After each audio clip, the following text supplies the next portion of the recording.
Community. I'm your host, DeWitt, Taylor, and my two comedians again. Welcome to Community. My name is Daniel Connie Castle. And I'm Ryan. Welcome to Community. I'm Ryan Nicholas Ray. And I'm DeWitt Taylor. Today we welcome Tina Ye, a staff member working at Community Living Services, known as CRS, of Oakland County. She was within the agency with a specific job, as well as sharing ideas and focus for the agency and its work providing support to those with special needs, substance abuse issues, and emotional challenges. This team is highly important for those they serve. Welcome, Tina. Thank you. Welcome to show number 2, Tina. Welcome to our second Please program. tell us a little bit about your family and background growing up. Okay, well, I grew up with a family of 4.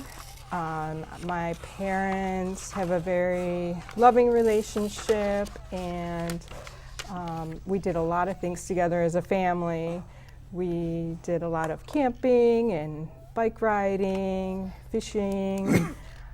My parents and my brother is 2 years older than I am, and they came to a lot of my sports games and supported me that way, so that was really nice.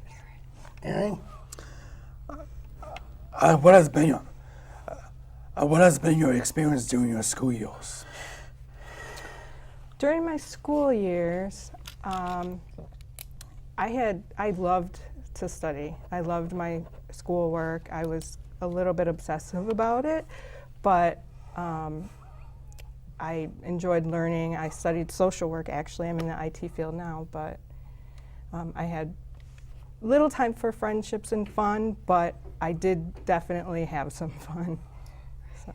Thank you. Thank you, gentlemen.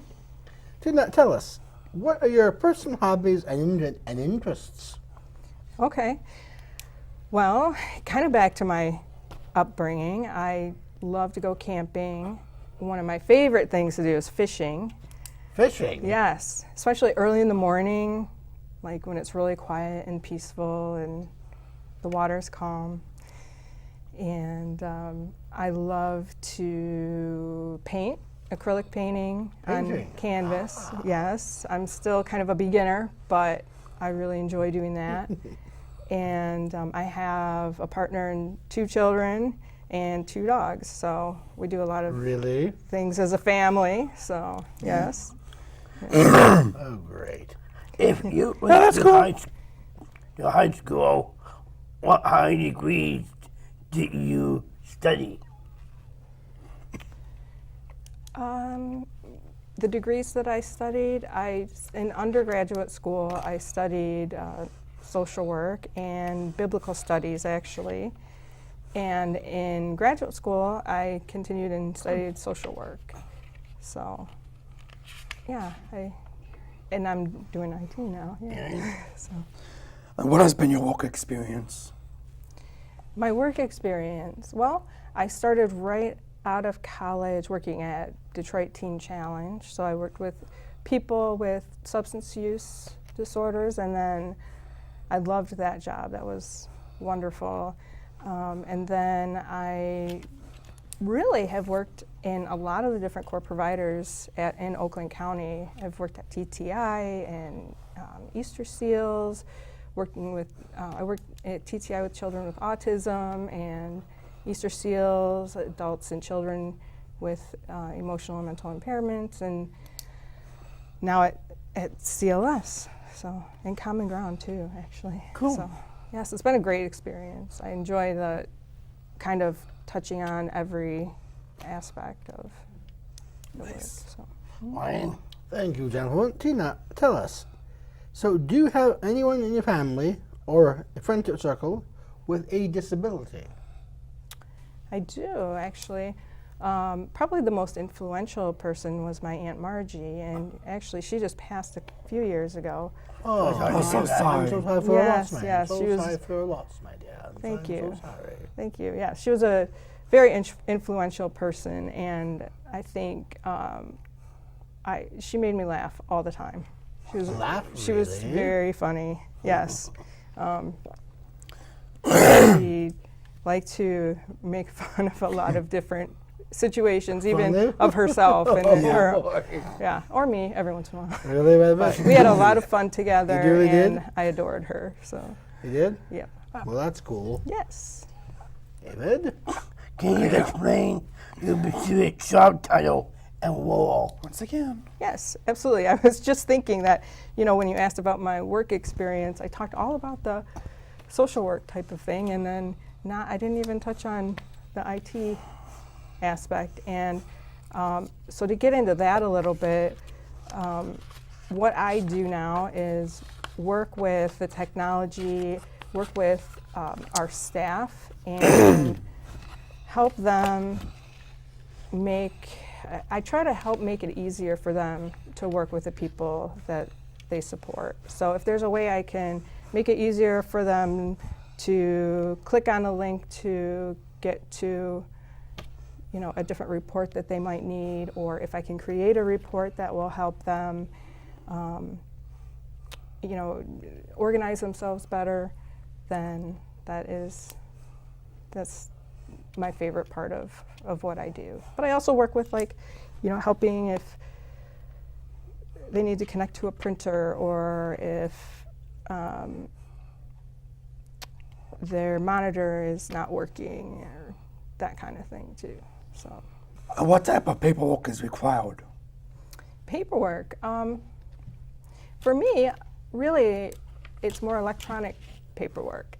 And like I said, I do a lot of report writing, and I think now might be a good time for me to show this example of the chart that The chart.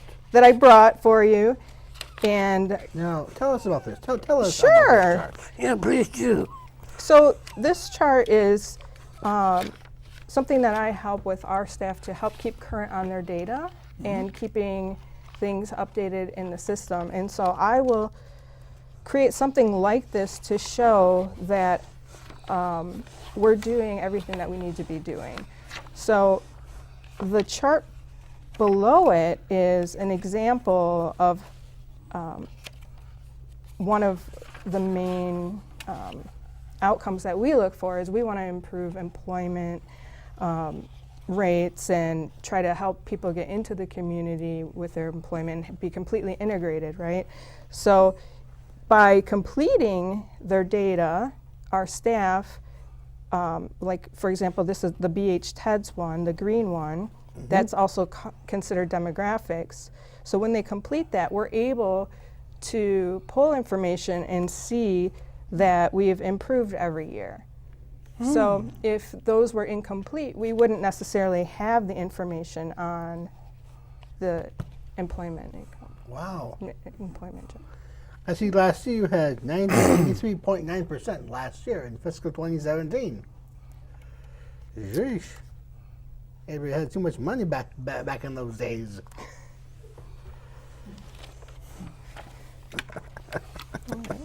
What is required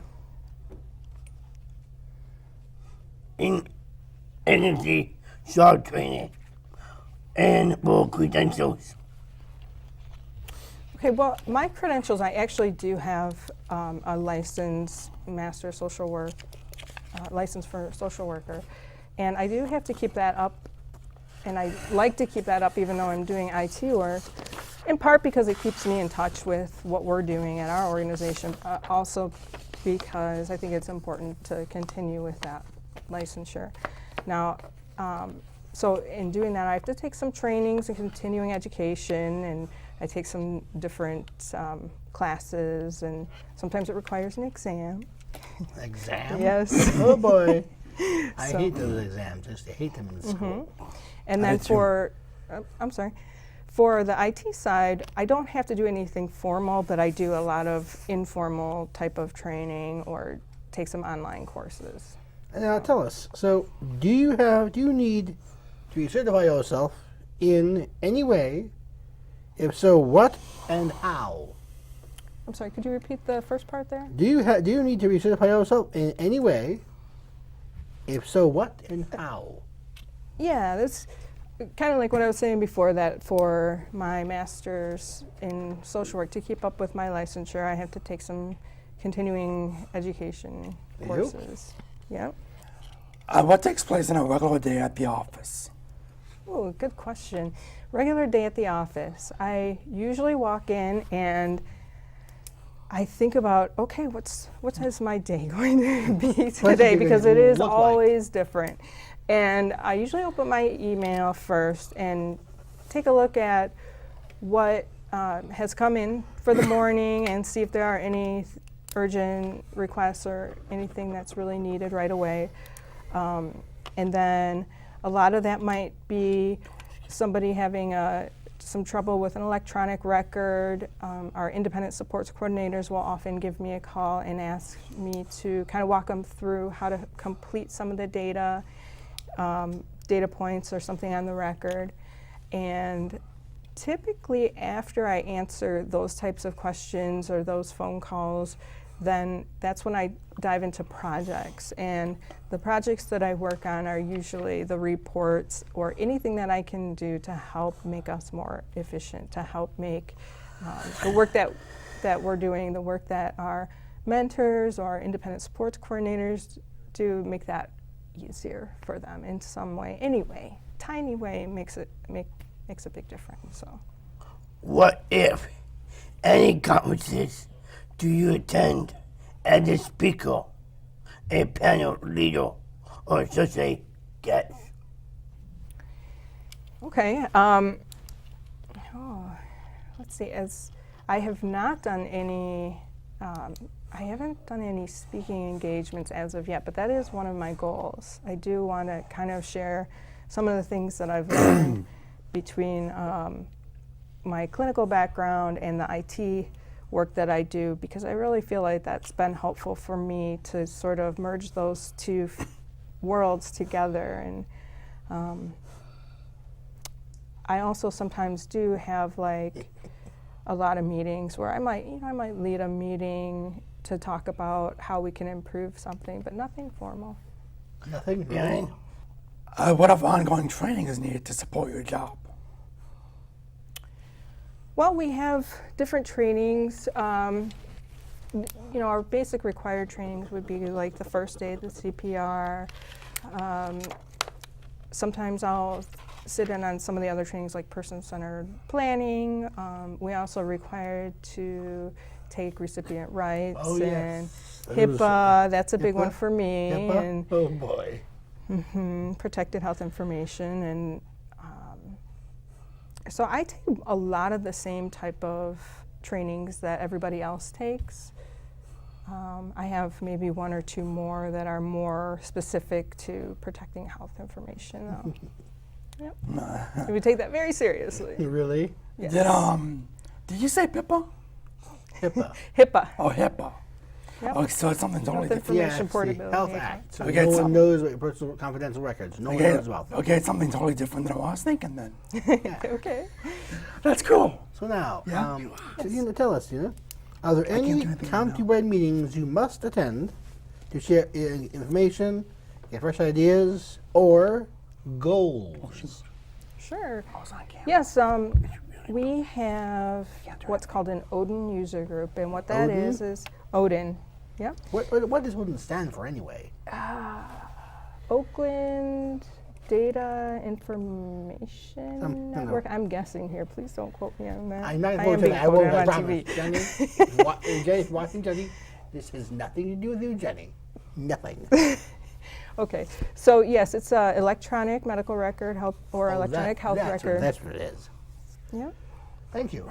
And we have monthly or actually now I think they moved it to quarterly meeting, and it's where all the core providers get together and talk about what can we do to improve the record, what can we do to make things again more efficient for the staff, and what types of data points do we need to collect to help show that the work that we're doing and the things that we're striving for on the individuals that we support on their behalf, like how can we collect that information and show that there's been some progress. All right.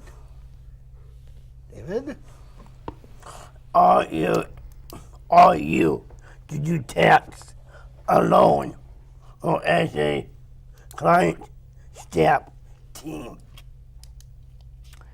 I do, I would say probably about half and half. I do a lot of programming or SQL report writing, and that is pretty much me in front of my computer typing away. All day?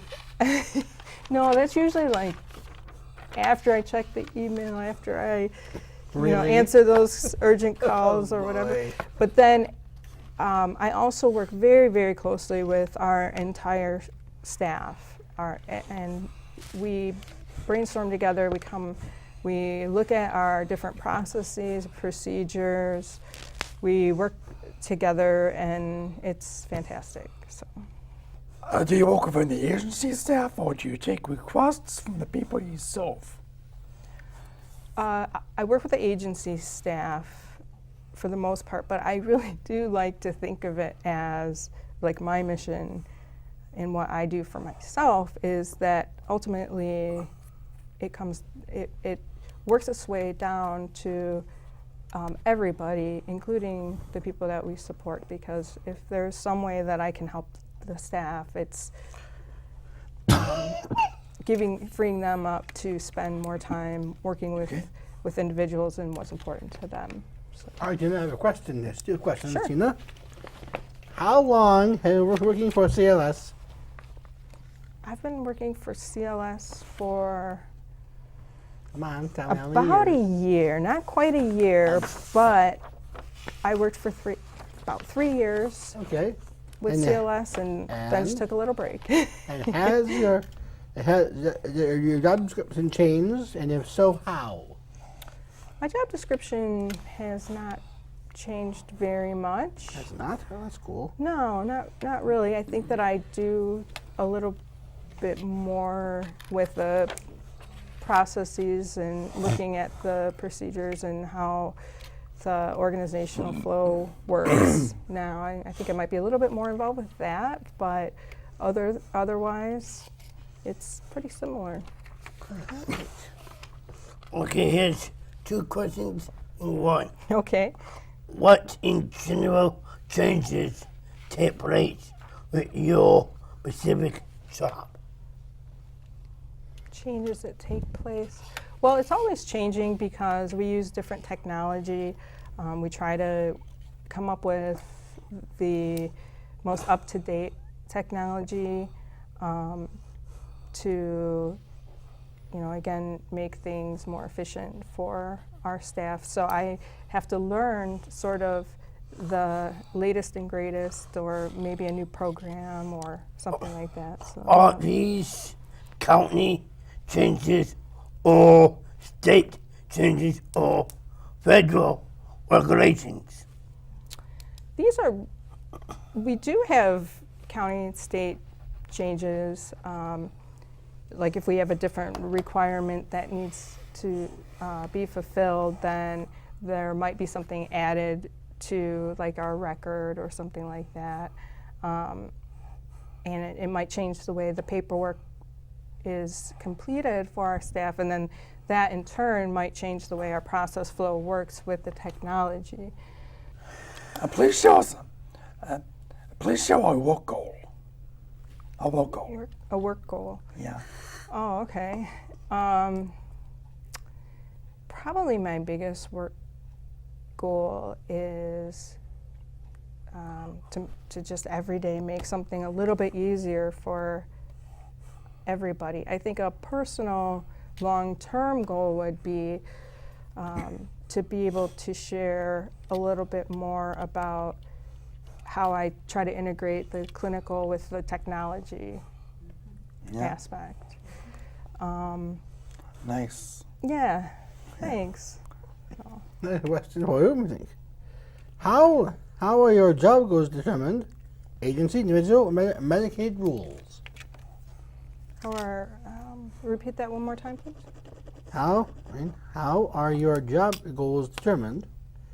Like agency, individual, and Medicaid rules. All these new things come out every year.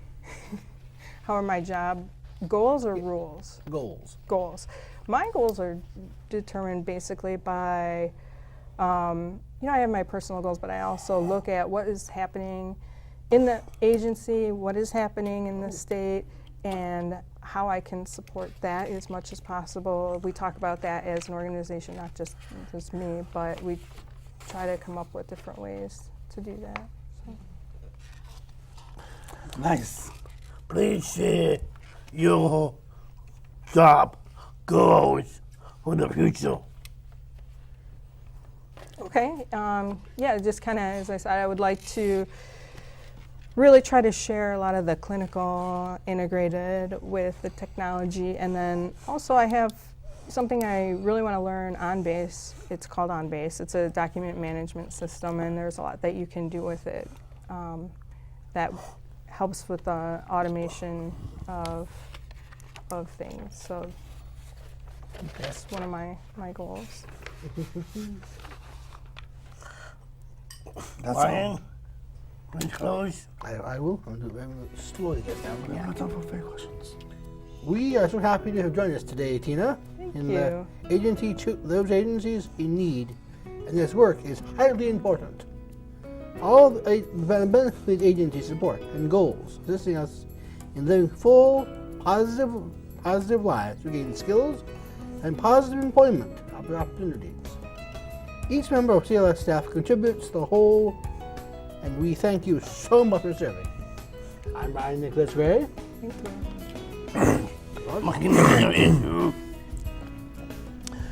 My name is Aaron Connie Castle. You've been watching ONTV, CNN, and YouTube.